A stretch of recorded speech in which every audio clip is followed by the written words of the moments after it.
Hello बच्चों, कैसे हैं आप लोग। उम्मीद करती हूँ आप सब बहुत मज़े में होंगे और बहुत अच्छे से पढ़ाई कर रहे होंगे, है ना। आज हम पढ़ने वाले हैं एक गुरु और शिष्य की कहानी, जिसका नाम है गुरु दक्षिणा। अब कहानी से ही पता चल गया आपको कि एक शिष्य की कहानी है ना। इस पाठ में यह स्पष्ट किया गया है कि यदि हम अपने लक्ष्य के प्रति पूरी तरह समर्पित हैं तो उसे हासिल करने के बीच में आने वाली कोई भी बाधा अहमियत नहीं रखती है। एक बालक था, उसका नाम एकलव्य था। वह भील जाति का था। भील एक आदिवासी जाति होती है बच्चों। वह धनुर्विद्या सीखने के लिए गुरु द्रोणाचार्य के पास गया। धनुर्विद्या यानी धनुष चलाने की विद्या। लेकिन भील जाति का होने के कारण द्रोणाचार्य ने एकलव्य को धनुर्विद्या सिखाने से मना कर दिया। बच्चों, भील जाति को ना थोड़ा नीची जाति माना जाता है, तो द्रोणाचार्य जी ने मना कर दिया। द्रोणाचार्य के मना करने पर एकलव्य वापस वन में चला आया।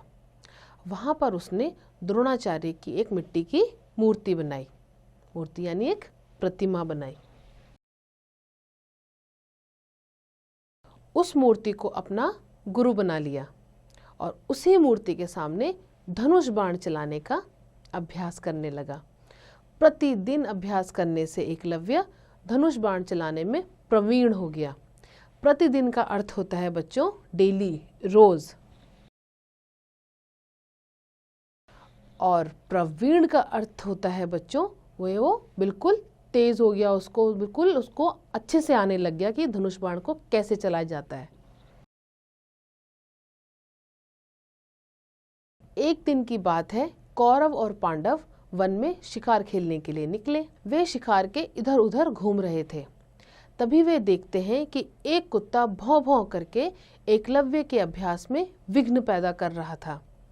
एकलव्य ने अपनी योग्यता से ऐसे बाण चलाए कि कुत्ते का खुला मुंह बाणों से भर दिया, लेकिन एक भी बाण से उसके मुंह या शरीर पर चोट नहीं लगी तथा कुत्ते का भौंकना बंद हो गया। ऐसे अनोखे दृश्य को देखकर कौरव और पांडवों ने एकलव्य के कौशल की प्रशंसा की। प्रशंसा का अर्थ होता है बच्चों उसकी तारीफ की। उन्होंने पूछा, तुम कौन हो और तुमने धनुर्विद्या किससे सीखी। एकलव्य बोला, राजकुमारों, मैं भील राज का पुत्र एकलव्य हूँ।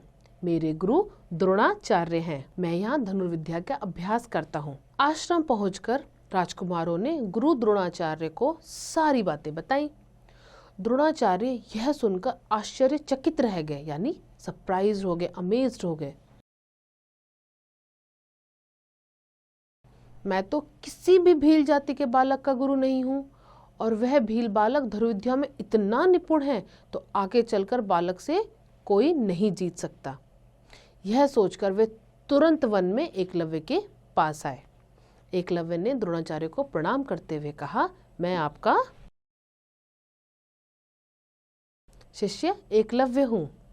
द्रोणाचार्य ने कहा, यदि तुम मेरे शिष्य हो तो मेरी गुरु दक्षिणा दो।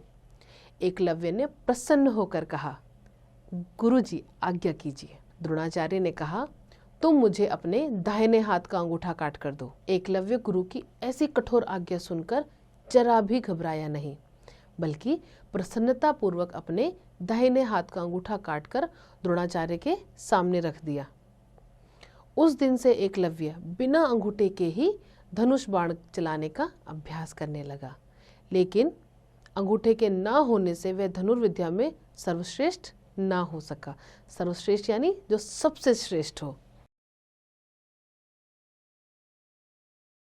इस प्रकार एकलव्य ने जो गुरु भक्ति की मिसाल पेश की वह हमारे लिए प्रेरणादायक है। तो बच्चों, कैसी लगी आपको ये कहानी।